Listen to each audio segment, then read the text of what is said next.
William Sánchez es economista, es director de investigación y estudios del CONCITEC y estoy muy contento de tenerlo con nosotros justamente para hablar de investigación. ¿Cómo está, señor Sánchez? Bienvenido. Buenos días, Carlos. Gracias por acompañarnos. Muchas gracias por la invitación. Un gusto saber que los medios de comunicación empecemos a discutir este tema que es de suma importancia para el desarrollo del país. Totalmente de acuerdo. Primera duda, ¿es un estudio estadístico lo del INEI o es un censo? Es el primer censo nacional de investigación y desarrollo que se ha realizado en el país. Anteriormente no existía información acerca de este tipo de indicadores. Por supuesto. Para medir cómo vamos en temas de ciencia, tecnología e innovación. En el 2004 se realizó una encuesta, que no es un censo. Exactamente, hay que marcar la diferencia, así es.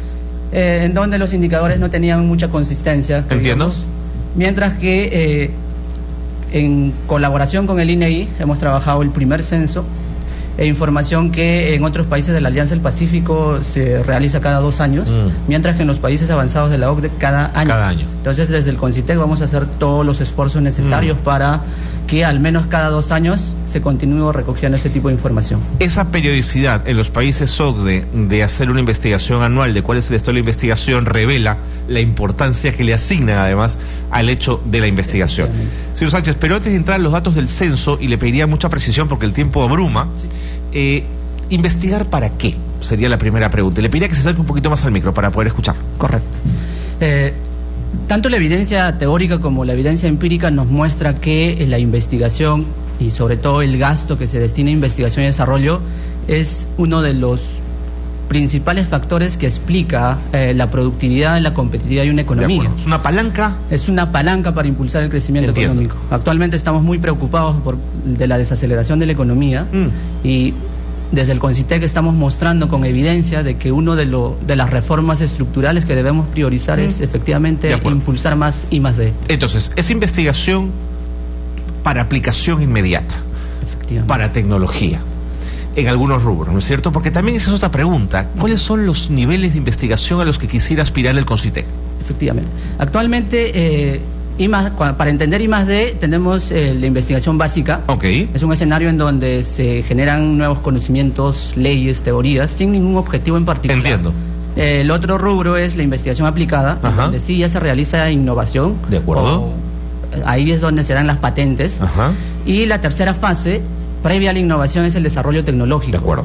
Que implica ya realizar nuevos productos, nuevos materiales, que si estos productos y materiales son aceptados por el mercado, estamos en la fase de innovación. De acuerdo. Por lo tanto, lo más relevante de estos tres, como economista, es el desarrollo tecnológico, porque es la fase final que nos puede llevar a lograr la innovación y está demostrado que la innovación es capaz de impulsar la economía y el empleo de calidad. Una investigación ¿depende del anterior o son caminos diferentes?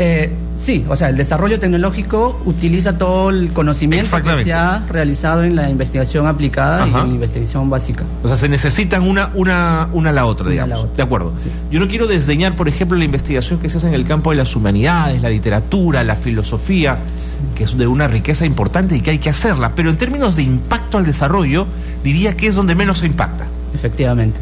El área de conocimiento que logra en sí el desarrollo tecnológico es el de ingeniería y tecnología. Y dentro de los proyectos iniciados en el 2015 es el área que ocupa el tercer lugar. Entiendo. En primer lugar tenemos las ciencias sociales, luego las ciencias naturales y en tercer lugar ingeniería y tecnología. De acuerdo. Como economía lo que tenemos que impulsar es efectivamente esta área de conocimiento, porque es lo que nos permite llegar finalmente a la innovación. Me queda claro entonces que estamos apuntando hacia eso. Investigación y desarrollo, intentando generar una palanca importante en lo que es tecnología. De acuerdo. Pero ¿cuál es la situación hoy en el país? ¿Dónde está la investigación? A ver, el primer indicador sobre el cual tenemos que reflexionar es que en el Perú solamente el 0,08% del PBI es destinado a la investigación y desarrollo. ¿Frente a cuánto de nuestros pares? Que se ubica muy por debajo de la Alianza del Pacífico. ¿Colombia? Colombia tiene 0,25%, el promedio de la región es 0,8%, y ni qué decir de los países avanzados de la OCDE. 0,8%. Y nosotros estamos en 0,08%. 0,8%. En los países de la OCDE tenemos una cifra de 2,5%. Países como Corea del Sur, Israel están alrededor del 4% del PBI. 4% Una del diferencia PBI. abismal en este aspecto. De acuerdo. Y en esos países donde la inversión en investigación y desarrollo es tan fuerte, ¿el crecimiento fue paulatino o es que decidieron claramente esta es la línea y hacia aquí tenemos que ir? Te comento, en 1960, Corea del Sur, Taiwán, Chile, Perú, teníamos un PBI per cápita similar. 2016, Corea del Sur, Taiwán, gasto en I+D alrededor del 4%, Chile, Perú, Chile un poco más que Perú, y Perú sumamente rezagado. La diferencia en el PBI per cápita, que es la riqueza de cada una de las personas en una economía, es abismal. Mientras que Corea del Sur está bordeando los $30.000 PPP, o sea, ajustado por el costo de vida de cada país. Entiendo. En Perú estamos bordeando los $10.000. O sea, esa diferencia, hemos realizado estudios desde la Dirección de Investigación y Estudios, nos revela que esa diferencia, cerca del 80%, se debe al gasto en I+D. Señor Sánchez, pero para que haya investigación tiene que haber investigadores. Efectivamente. ¿Cuál es el nivel académico de los investigadores hoy en el Perú? ¿Cómo está distribuido? En primer lugar, en número de investigadores estamos sumamente rezagados. Ajá. Recién por cada 5.000 personas que pertenecen a la fuerza laboral en el Perú, ¿cuántos son investigadores? Un investigador. Un investigador. Un investigador. En países como Chile, por cada 1.000 personas que pertenecen a su fuerza laboral existen 1,4 investigadores. En Brasil, 2,5. Brasil debe ser mucho más, claro. En los países de la OCDE, esa cifra es 12,7. 12,7. Por cada 1.000 personas que pertenecen a la fuerza laboral. Claro, casi 13 personas son investigadores. 13 investigadores. Ahora, el grado académico de los investigadores. Bueno, vamos por ahí. Solamente alrededor del 30% de los investigadores en Perú tienen grado de doctor. Los doctores son los investigadores quienes nos llevan a esta fase de desarrollo tecnológico. Que es el investigador por excelencia, el que le ha dedicado su vida entera a la investigación, ¿no es cierto? Efectivamente. Y si comparamos esta cifra con otros países, en Chile alrededor del 40% de sus investigadores tienen grado de doctor. En Uruguay, alrededor del 65% de los investigadores tienen grado de doctor.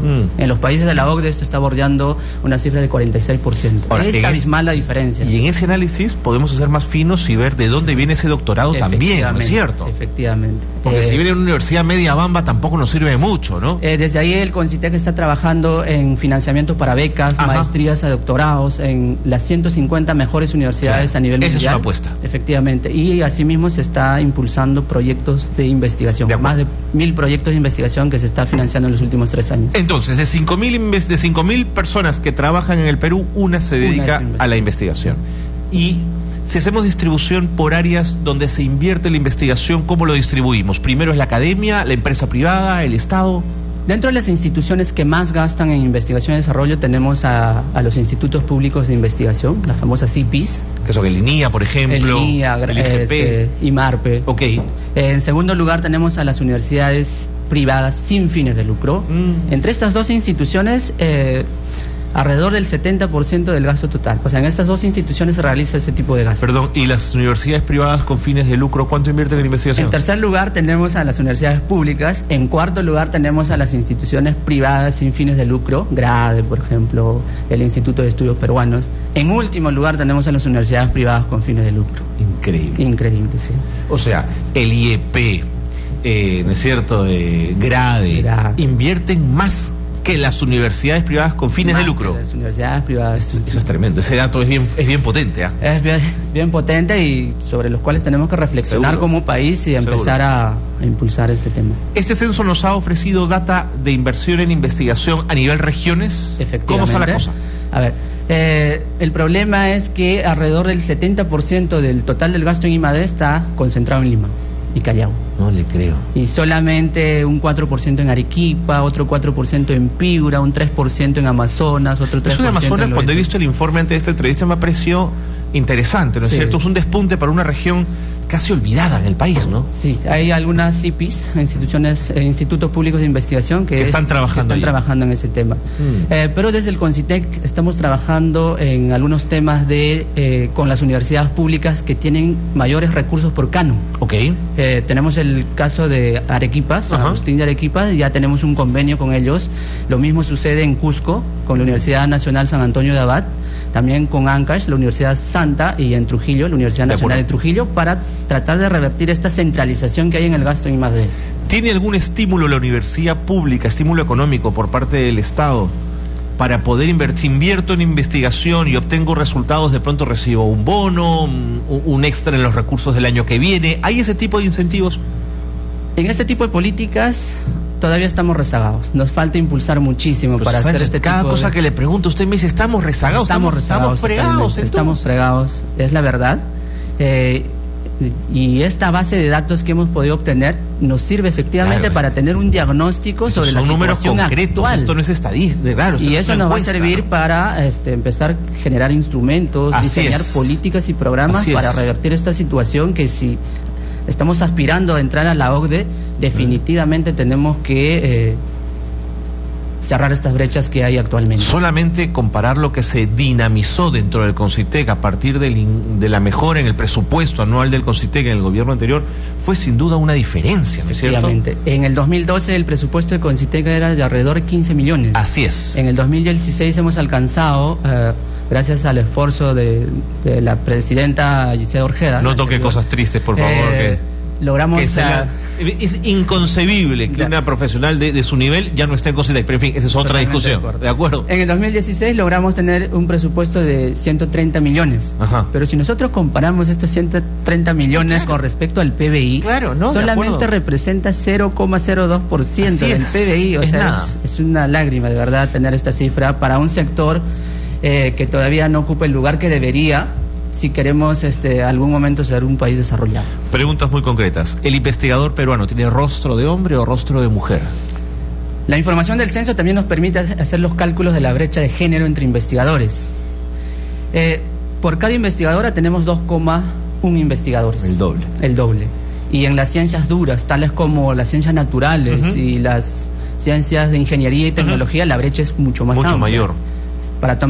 Tomando el ejemplo del área de ingeniería y tecnología, por cada investigadora existen 4,2 investigadores.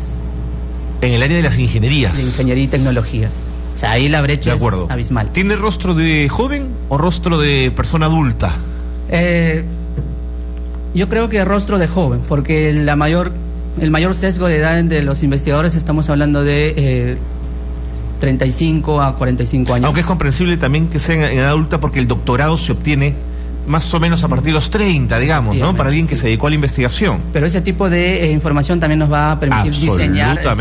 Por ejemplo, ahora tenemos políticas que solo dan becas hasta los 30 años. Pero esta información que nos arroja nos puede permitir incluso dar becas a partir de 35 años. Bueno. Señores Sánchez, nos han quedado muchos temas, el tema es importantísimo, la propuesta es seguir hablando de él. Así que véngase cuando quiera con el equipo del CONCITEC a conversar con nosotros.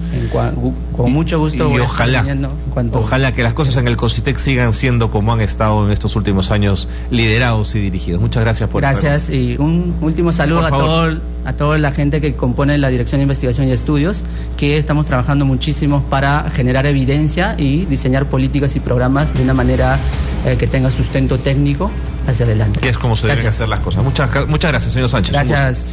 Pausa y seguimos con más en Escuela Abierta, aquí en Exitosa 95.5.